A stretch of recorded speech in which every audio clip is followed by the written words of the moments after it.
my name is Rebecca Clapcott and I am the founder of Awesome Archie, the non-profit organisation. It's an organisation that we have founded and we've created to help support children in mainstream schools who have autism. We also aim to try and navigate people through the EHCP process, and we also write letters in support of schools who are trying to ask for additional funding. The reason autism is such a massive part of our life is because we have 4 children. We're very blessed to have 4 children, and one of whom, our gorgeous Awesome Archie, was born with autism. He has ADHD, sensory processing things, a bowel condition, disordered eating. There are lots of things going on with him that make his life a little bit more complicated than his siblings. But he just smiles every day. He's just such a happy, fun and loving child. And we assumed that all children with autism would enjoy life in the same way. And it was only through education that we realised, no, that's not. For some people, the autism journey is incredibly hard, and it's something that we aim to try and help support both families and schools with. People will often ask how we feel about having a disabled son, and it's really important I do that horrendous rabbit quote because, technically autism is a disability, I suppose, but for us, it's a different ability, and we've been blessed that we're able to celebrate Archie's differences. Yes, he struggles in areas that his siblings really excel at. For example, Archie does really struggle in social situations. He's predominantly non-verbal when we're out in public, but thanks to you guys at Autism Unlimited and the amazing Sign Along charity, we're now getting communication outside through the use of sign. So thank you for that. But we're blessed, we are able to see his quirks and his little eccentricities as really enjoyable things.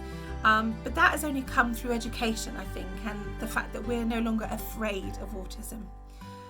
Sadly, for many families that we support, the story isn't always a happy one.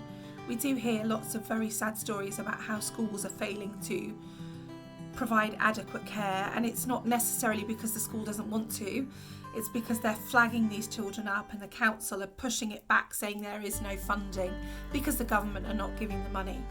And that is just really soul destroying. I've been lucky that I've been working in schools both as a volunteer, as a TA, as a one-to-one for over a decade now, so I have quite a good knowledge of what goes on within schools, and also I'm a parent to a neurodiverse child. And I'm sure one of the reasons they don't go through the EHCP process soon enough is because the amount of paperwork is enormous, and these are head teachers and teachers who are already overrun with masses of work. I'm not saying it's right. Every child should have the right to an equal and well-rounded and beautifully taught curriculum, but I can see why schools find it hard to get adequate help soon enough. You often hear parents and carers use the term fight. I'm going to go one further. I'm not going to say often. I'm going to say every parent and carer I've spoken to have always used the term fight. We're in the middle of fighting for funding. We're in the middle of fighting for a school place. We're in the middle of fighting for housing. And it just feels so morally wrong that a family who are already struggling on a journey should have to fight for what should just be a given. These beautiful children with autism were not born asking to be born differently. They weren't born asking to find their life journey way harder than their neurotypical siblings and friends. So it feels morally wrong to me that everything that they have has to be fought for. It should be given, shouldn't it? It should be good grief, yes, let's help you, let's give you a perfect education, let's give you all the support you need. Supporting children with autism in mainstream school is a very difficult thing to do, but it's the right thing to do for a lot of children with autism. So for example, my son, when he was younger, mainstream school was the right setting for him. Academically, he was as capable as his peers, and he was socially able enough to enjoy the interaction with his peers and it not be a stressful situation.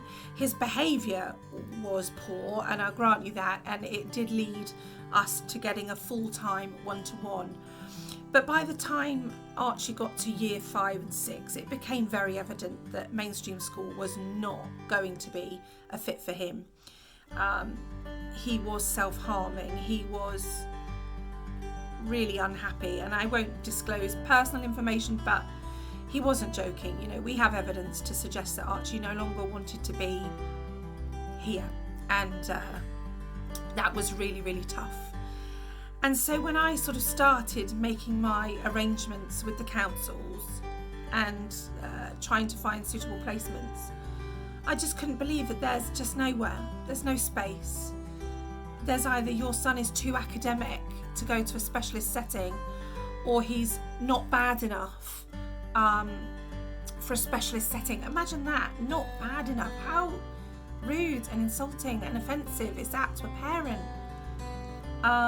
And likewise, the mainstream schools were saying his needs are too great. You know, we can't support him. We don't have the funding for a one-to-one. And so this essentially led to me quitting my job, and I ended up at the end of year 6 just homeschooling him. And I'd resigned myself to the fact that he wasn't going to be educated in a school. And now we're really lucky through us actually pulling him out and saying, you know, until you can find a suitable place, we can't educate our child safely, not only looking after his mental health, but his physical health as well, because he stopped eating. He was so stressed and anxious. We're now blessed that he's at a beautiful specialist provision. It's called the Link at Broadstone Middle, which is a hub within a mainstream school, which is ideal for Archie because he gets to dip in and out as he chooses. So for example, with science, we like a Bunsen burner. So he can go into the mainstream school with his really beautifully trained teachers and support workers. And that's what I want for every child. This is what Awesome Archie is all about. We want to try and direct parents and carers and schools into providing that well-rounded and beautifully delivered curriculum. Because by law, every child should have the same equal opportunity, quite right too. But we can't really deliver on that unless the support is put in place. And you can't put the support in place without funding. It's one of those annoying kind of do-overs. So our message to you would be to not panic. Having a child with autism is incredibly daunting, actually. There are going to be days that are really hard, and there are going to be days that are really awesome. And as Archie's getting older, those awesome days are becoming more and more frequent, and the hard days are becoming less and less. Now that Archie's able to communicate more, thank you again to Autism Unlimited, sign along. The people who make PEX cards, there are so many different ways to communicate, which mean that your child can actually get across the point that they need to make.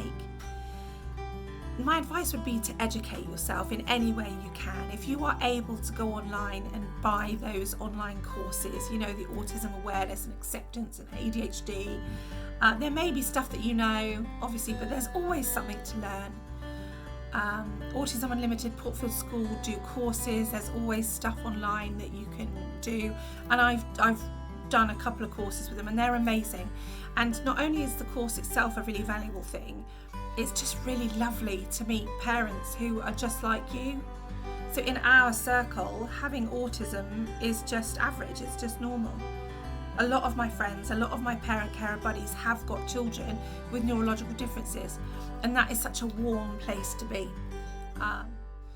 So as I finish, I just want to say thank you to Autism Unlimited for letting me waffle on to you and share my experiences over the years. To try and take every day positively, there's always something good to grab from a day, even on the worst days. Do you know what? Sometimes a nice cup of coffee can be the thing that you look back on and love that day. And just to contact your local charities, your local groups. Make sure that your name is out there and that you're using all of those wonderful people with lots of experience.